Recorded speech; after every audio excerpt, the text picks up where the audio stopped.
Hi, this is Greg Levine. It's the party line for August the 5th, 2011, and we're all still here.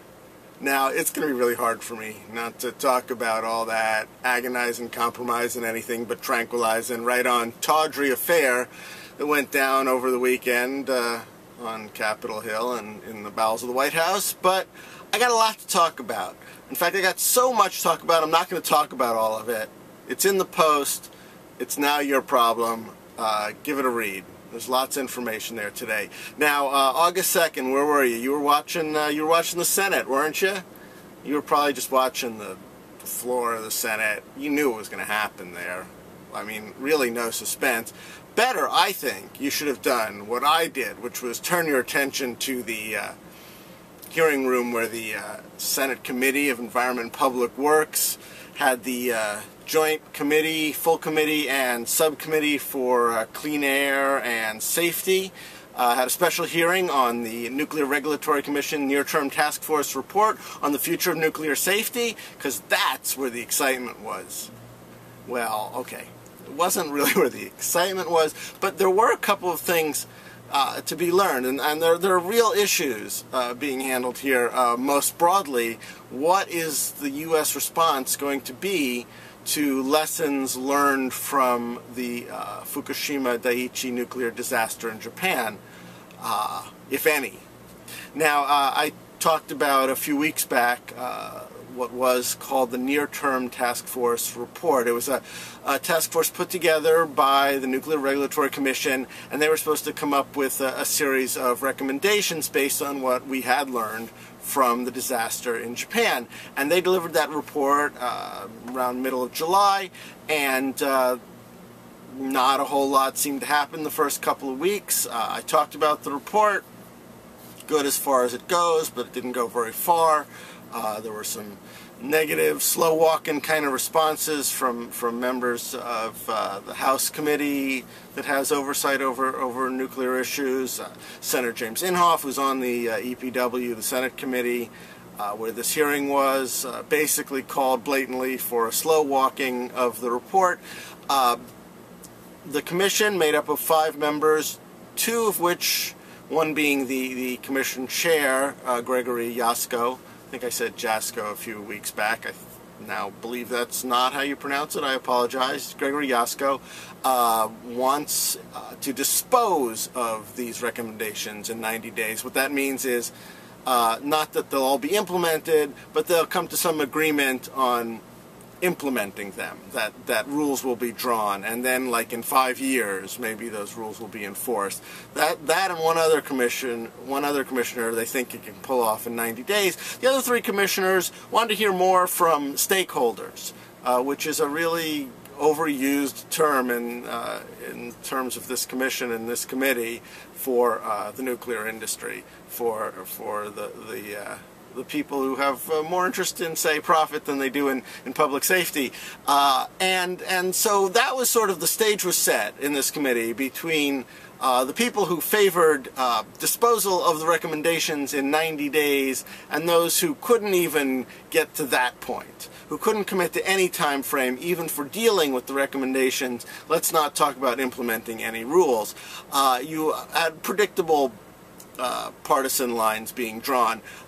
Senators like Lamar Alexander and Jeff Sessions were frankly astounded to find out that the Nuclear Regulatory Commission was tasked first and foremost with the protection of the safety of the general population and to make sure that the nuclear industry operated in a safe and efficient manner.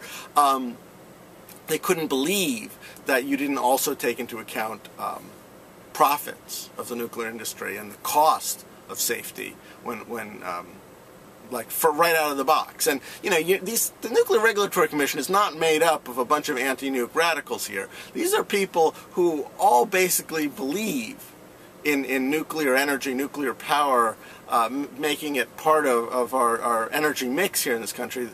None of them are alien to the industry. But some of them actually believe it should operate within a certain set of guidelines, and that was sort of the general position of the other side of the aisle. Very important to realize here that there was really nobody up there on either side being the commissioners or the senators or Democrats or Republicans, who were basically saying, we should take a look at what Germany has done. We should take a look at what Japan is probably going to do, which is to rapidly shift our emphasis away from nuclear energy as a source of electrical generation to renewables, to wind, solar, and God knows what we haven't really thought of because we haven't had the motivation to think of yet. Nobody was really making that case.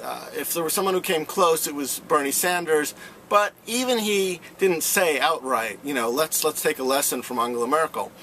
No, instead what you had are arguments that, you know, gosh, this task force came together, they came together quickly, they came up with some fairly reasonable recommendations, so let's get to the business of implementing these. In fact, Barbara Boxer noted that it took about 10 years to implement some recommendations that were made about plant security right after 9/11.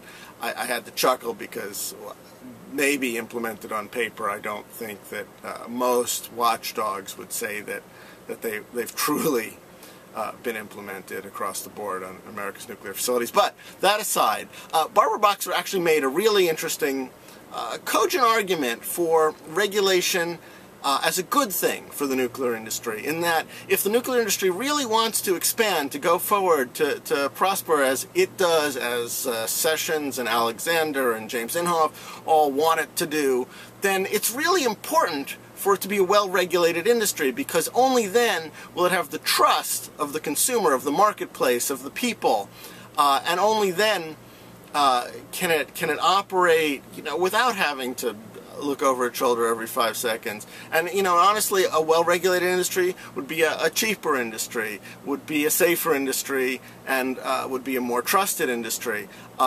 It's a good argument. It's a good argument for government regulation in general.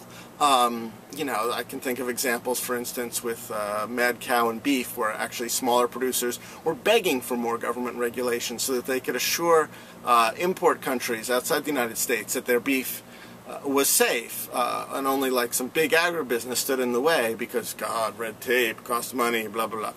Anyway, good argument in general. Unfortunately, it papers over a lot of the problems with nuclear regulatory industry in general, a Nuclear Regulatory Commission and the industry in general, most notably, most recently, the expose done by the Associated Press that shows just how cozy regulators and the nuclear industry are, so that even if you have a perception of a regulatory body that functions as the Nuclear Regulatory Commission supposedly does, in practice, regulation is lax, it is slow to react, it is insufficient, and in fact often in cahoots with the industry that it's supposed to watch.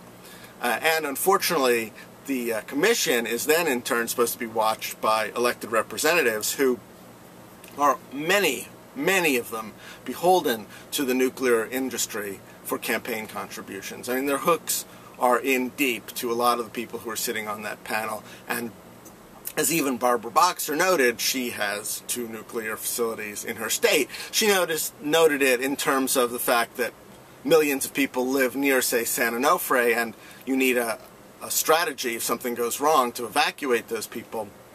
But it wasn't missed by me, and probably not by others, that she's also pointing out that they're a constituent, a deep-pocketed constituent. You know, certainly true for Carper. Senator Carper was on the committee. You know, even Bernie Sanders has nuclear facilities in his backyard. All that to be considered. Of course, you know, there were some jaw-dropping moments, like Lamar Alexander contending that no one had ever died in a nuclear accident, either at a United States power plant or on a United States nuclear submarine. Probably news to 4 workers at Surrey 2 in Virginia over the years. Probably news to the crew, families of the crew of the USS Scorpion. Technically, I guess you could say that the workers at Surrey died of being burned by steam before the radiation issue came to the fore. Technically, we've never quite gotten to the bottom of what caused the Scorpion to plummet to the bottom of the ocean, and basically implode from the pressure. So yeah, I guess they didn't die from nuclear accidents. There was, however, a nuclear explosion in 1959 in a reactor on a demonstration, a prototype nuclear submarine called the Triton. So, you know, technically, I guess maybe Lamar Alexander's right. Oh, and let's not forget the minimum 430 infants who died soon after 3 Mile Island disaster because of, but they weren't at the facility, so it doesn't count. But I digress, really. I mean, these are the kind of points that are being made. Jeff Sessions went on about how nuclear energy was a clean, safe, cheap domestic source of energy, which is like a quadruple lie, which unfortunately no one seemed to have the inclination on the panel to rebut it at all. It's just sort of this weird accepted thing. I've explained in the past, I'll explain I'm sure in the future why none of that is true. But overall, it's funny because, like, okay, I want to argue for a quick disposal, frankly a quick implementation of these recommendations, but it's really hard to get excited about them because they're not even the bare minimum. They're the kind of things that should have always been the case. It's about standardizing regulations. It's about updating plans when new seismic or oceanographic information comes in. It's stuff like that. It's not even, it doesn't even recommend for a final disposal of spent fuel rods. It just says that we need a way of keeping the pools where they're now stored cool in case of a disaster. All right, so like common sense, and if not before, certainly after Fukushima. But like really, that's not the big discussion that I want to be having. I want to be having the kind of discussion they had in Germany. I want to be having the kind of discussion they're still having in Japan. I mean, in Japan, people are getting fired because of what's been happening there. In the United States, we have a hearing where we have to decide between the forces of slow walk this because government red tape is bad for business, and the forces that say, well, let's all agree to have people draft rules in 90 days so that we can then put them up for public discussion and maybe implement them in 5 years. Hard to get psyched about that, but that's what we got to get psyched about, at least right now. To her credit, Barbara Boxer has said she'll hold hearings every 90 days to try and push this thing forward. So let's talk again in November, when I'm sure all we'll be thinking about is this nuclear issue and nothing about, say, the super committee and the debt and no, just the nuclear issue. That's all we'll be talking about, I'm sure. Everything else has been taken care of. We're fine. Fine. I tell you, fine. We're fine. And that's the party line, okay? See you next week.